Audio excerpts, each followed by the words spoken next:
इंसानों की तारीख की सबसे बड़ी सैर, 7 आसमानों की सैर उल उसरा वल Miraj. You believe that Muhammad went to heaven on a winged horse? Yes, I believe in God. शब मेराज में सिदरतुल मुंतहा। ये इतना अजीम सफर मक्का में रसूल अल्लाह सल्लल्लाहु अलैहि वसल्लम की जिंदगी के सबसे मुश्किल तरीन टाइम में हुआ।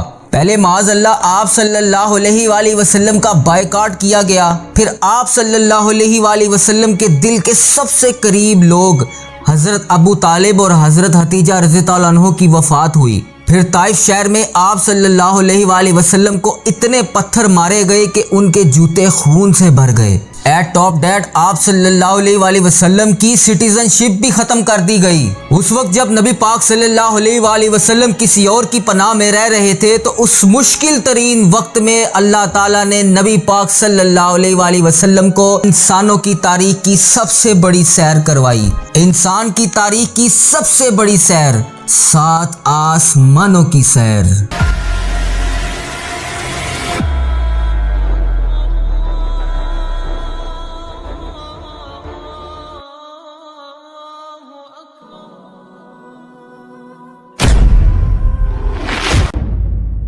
ये 7 आसमानों का सफर नबूवत के 11वें साल में हुआ, विच मीन्स ऑलमोस्ट बिल्कुल मिडल में ये सफर हुआ। रसूल अल्लाह सल्लल्लाहु अलैहि वसल्लम की जिंदगी का टर्निंग पॉइंट था।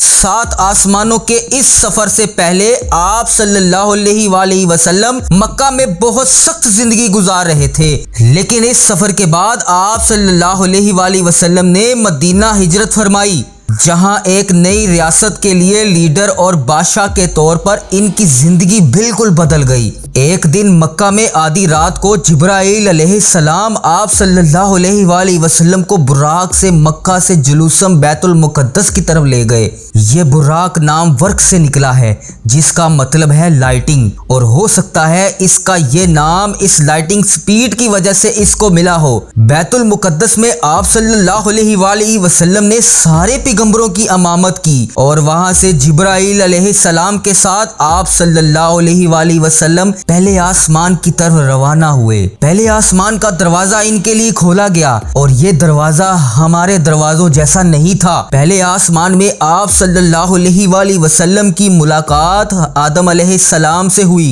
इनके राइट साइड पर जन्नती लोग और लेफ्ट साइड पर जहन्नमी लोग थे। आदम अलैहिस्सलाम यूनिवर्स के पहले इंसान हैं और दुनिया के सारे इंसान इन्हीं की औलाद हैं। और आदम अलैहिस्सलाम का जिक्र कुरान पाक में 25 दफा आया है। आप सल्लल्लाहु अलैहि वसल्लम ने इन्हें सलाम किया, इन्होंने आप सल्लल्लाहु अलैहि वसल्लम को सलाम का जवाब दिया, और आप सल्लल्लाहु अलैहि वसल्लम दूसरे आसमान की तरफ रवाना हुए। वहां इनकी मुलाकात ईसा और याह्या अलैहिस्सलाम से हुई। ईसा और याह्या अलैहिस्सलाम एक दूसरे के कजन्स, जिन्हें क्रिश्चियनिटी में जीन्स और जॉन प्रैक्टिस कहा जाता है। ये दोनों पैगंबर आज से 2000 साल पहले रोमन अंपायर के स्टेटस फलस्तीन में पैदा हुए।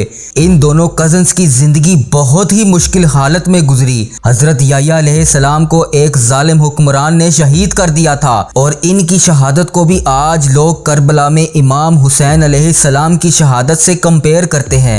इनके कजन ईसा अलैहिस्सलाम के साथ भी यही होने वाला था, लेकिन आखिरी टाइम में अल्लाह ताला ने इन्हें उठा लिया। कुरान में याह्या अलैहिस्सलाम का जिक्र 5 दफा हुआ है, और हजरत ईसा अलैहिस्सलाम का जिक्र 25 मरतबा हुआ है। आप सल्लल्लाहु अलैहि वसल्लम ने इन्हें सलाम किया, इन्होंने सलाम का जवाब दिया, और आप सल्लल्लाहु अलैहि वसल्लम तीसरे आसमान की तरफ रवाना हुए। वहां ऊंची मुलाकात यूसुफ अलैहिस्सलाम से हुई।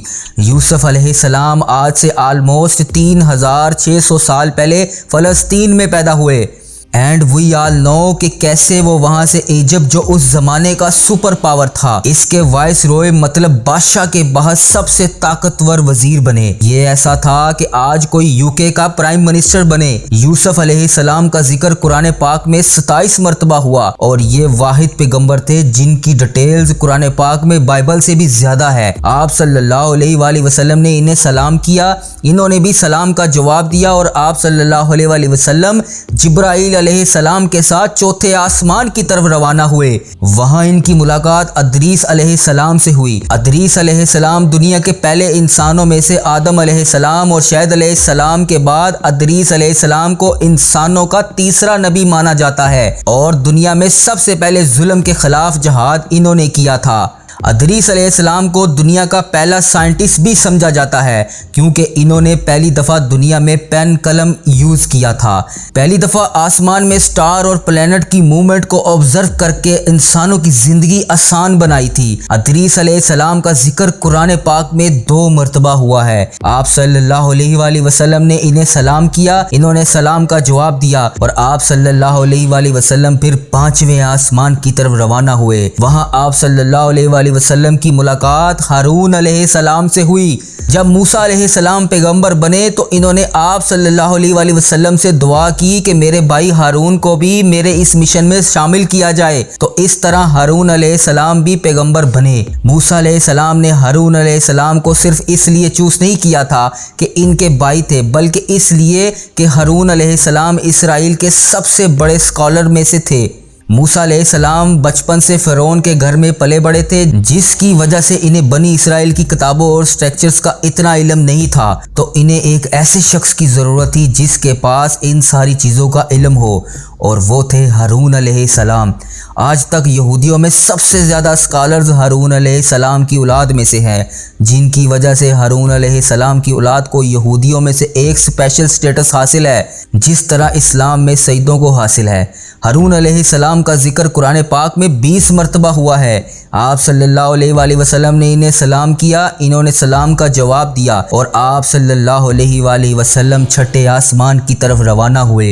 आप सल्लल्लाहु अलैहि वसल्लम की छठे आसमान पर जब रवाना हुए तो उनकी मुलाकात एक ऐसे पैगंबर से हुई जिनका कुरान पाक में सबसे ज़्यादा जिक्र है, 136 टाइम्स, क्योंकि मूसा अलैहिस्सलाम की स्टोरी को आज तक दुनिया की सबसे ज़्यादा इंटरेस्टिंग और आउटस्टैंडिंग स्टोरी समझा जाता है। और आज भी बुक्स, कॉमर्स और इवन हॉलीवुड की बहुत सारी फिल्में मूसा अलैहिस्सलाम की स्टोरी से कहीं ना कहीं इंस्पायर होती हैं, जैसे कि Superman, Harry Potters, many others. ये सारी स्टोरीज मिलियन ऑफ डॉलर्स कमा चुकी हैं। हुआ ऐसा कि जब यूसुफ अलैहिस्सलाम मिस्र के प्राइम मिनिस्टर बने तो दोनों ने अपने 11 भाइयों को इजिप्ट में आबाद किया और काफी जनरेशन तक वो इधर ही रहे। आहिस्ता आहिस्ता वो इजिप्ट के सबसे रिच और स्ट्रॉन्ग कम्युनिटी भी बने।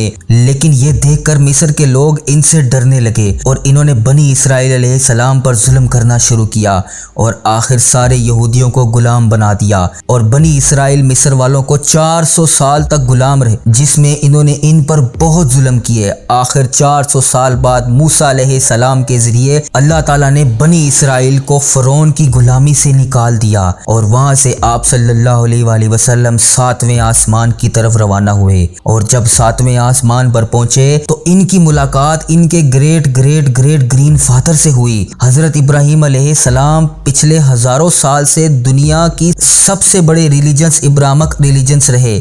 आज भी दुनिया की 60% आबादी इन्हें इब्राहिमिक रिलीजन्स को फॉलो करती है और हर दिन 5 वक्त की नमाजों में मुसलमान इब्राहिम अलैहिस्सलाम के लिए स्पेशल दुआ करते हैं।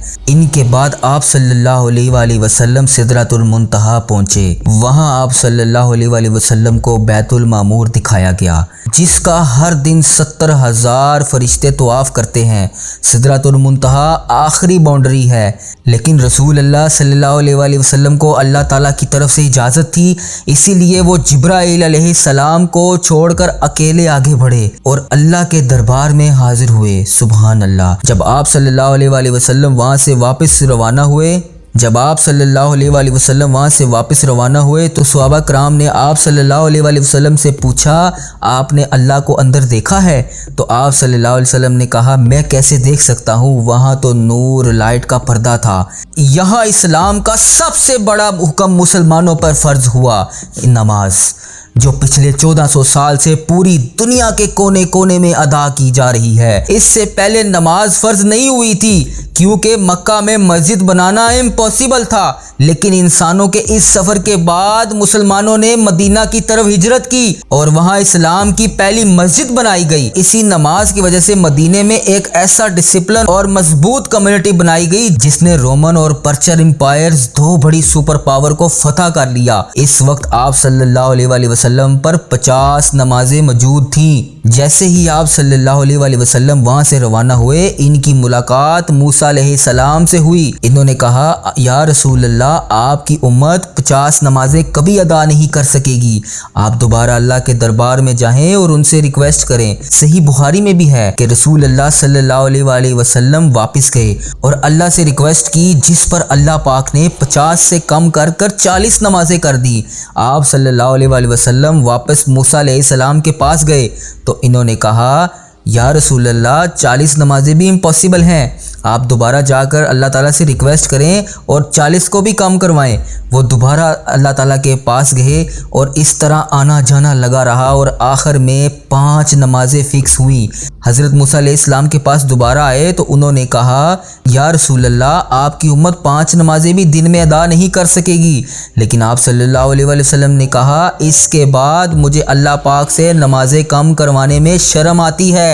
मैं 5 नमाजों पर राजी हूँ और इस तरह 5 नमाजें हम मुसलमानों पर फर्ज हुई। इस सफ़र में आप सल्लल्लाहु अलैहि वसल्लम को जन्नत के और दोज़ख के दोनों जगहों के लोग दिखाए गए। आखिर में आप सल्लल्लाहु अलैहि वसल्लम जब इस वक्त वापस बैतुल मुक़द्दस पहुँचे और वहाँ से वापस मक्का की तरफ रवाना हुए, रास्ते में इन्होंने एक काफिला देखा जिसका एक ऊँट इनसे भाग गया था। जैसे ही आप सल्लल्लाहु अलैहि वसल्लम मक्का पहुँचे तो मक्का वाले सारे सो रहे थे, विच मीन्स ये सारा कुछ आप सल्लल्लाहु अलैहि वसल्लम ने एक ही रात में किया था। अब ये कैसे पॉसिबल है? आइंस्टाइन की थ्योरी ऑफ रिलेटिविटी के मुताबिक टाइम इज नॉट एब्सोल्यूट, जिसका मतलब है कि अगर एक शख्स तेज मूव हो रहा है और दूसरा अपनी जगह पर खड़ा है तो दोनों टाइम को बिल्कुल डिफरेंट महसूस करेंगे। एंड एज वी नो, बुराक का नाम इसकी लाइटिंग स्पीड की वजह से रखा गया, इसलिए आप सल्लल्लाहु अलैहि वसल्लम के लिए ये रात बहुत लंबी थी और हम जैसे आम इंसानों के लिए ये रात नॉर्मल थी। जैसे ही आप सल्लल्लाहु अलैहि वसल्लम वापस मक्का पहुंचे तो इनको पता था कि अगर वो ये सारी बातें मक्का वालों को बताएंगे तो मक्का वाले इनका बहुत मजाक उड़ाएंगे। लेकिन आप सल्लल्लाहु अलैहि वसल्लम ने ये सारा वाकया क्लियरली कंप्लीट स्टोरी सुना दी, जिसकी वजह से मक्का वालों ने आप सल्लल्लाहु अलैहि वसल्लम का बहुत मजाक उड़ाया और आप सल्लल्लाहु अलैहि वसल्लम से बैतुल मुक़द्दस के बारे में क्वेश्चंस पूछने लगे, क्योंकि इनको पता था कि इससे पहले आप सल्लल्लाहु अलैहि वसल्लम बैतुल मुक़द्दस कभी भी नहीं गए। इसी टाइम आप सल्लल्लाहु अलैहि वसल्लम की मेमोरी को और स्ट्रॉन्ग करने के लिए अल्लाह ताला ने बैतुल मुक़द्दस को आप सल्लल्लाहु अलैहि वसल्लम के सामने पेश किया।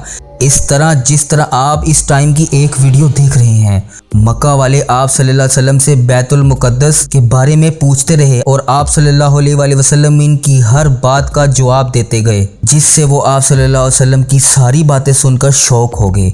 आप सल्लल्लाहु अलैहि वसल्लम ने इन्हें इस काफिले का भी बताया जिसका ऊँट भाग गया था और थोड़ी ही देर बाद वो काफिला भी पहुंच गया और इन्होंने कहा कि ये सब कुछ सच है, जिससे मक्का वाले और भी शौक हो गए। ये एक ऐसा वाकया है कि जिसे आज भी और इस ज़माने में और उस ज़माने में भी मानना बहुत ज़्यादा मुश्किल था, जिसकी वजह से कुछ कमज़ोर ईमान वाले मुसलमान भी इस्लाम से फिर गए। आप सल्लल्लाहु अलैहि वसल्लम के वो दोस्त जिन्होंने आप सल्लल्लाहु अलैहि वसल्लम को उस वक्त में पनाह दी हुई थी, इन्होंने भी आप सल्लल्लाहु अलैहि वसल्लम की बात मानने से इनकार कर दिया। लेकिन जब हज़रत अबू बकर रज़ी ताला अन्हो को इसका पता चला तो इन्होंने कहा कि अगर रसूल अल्लाह सल्लल्लाहु अलैहि वसल्लम ने कहा है तो यकीनन सच होगा और उनकी बात बिल्कुल दुरुस्त है, जिस पर इनका नाम उस दिन से अबू बकर सदीक रखा गया। ये कोई मामूली सफ़र नहीं, बल्कि इसने इस्लाम के सख्त दिन ख़त्म करके इस्लाम के अरूज के दिन शुरू किए और इससे अपने साथ मदीना के 72 लोग आप सल्लल्लाहु अलैहि वसल्लम को बादशाह और लीडर के तौर पर मक्का से मदीना की तरफ ले जाने के लिए आए। मजीद ऐसी इस्लामिक और मालूमाती वीडियो देखने के लिए हमारे चैनल को सब्सक्राइब करें। इसी के साथ मुझे दीजिए इजाज़त। अल्लाह हाफिज़।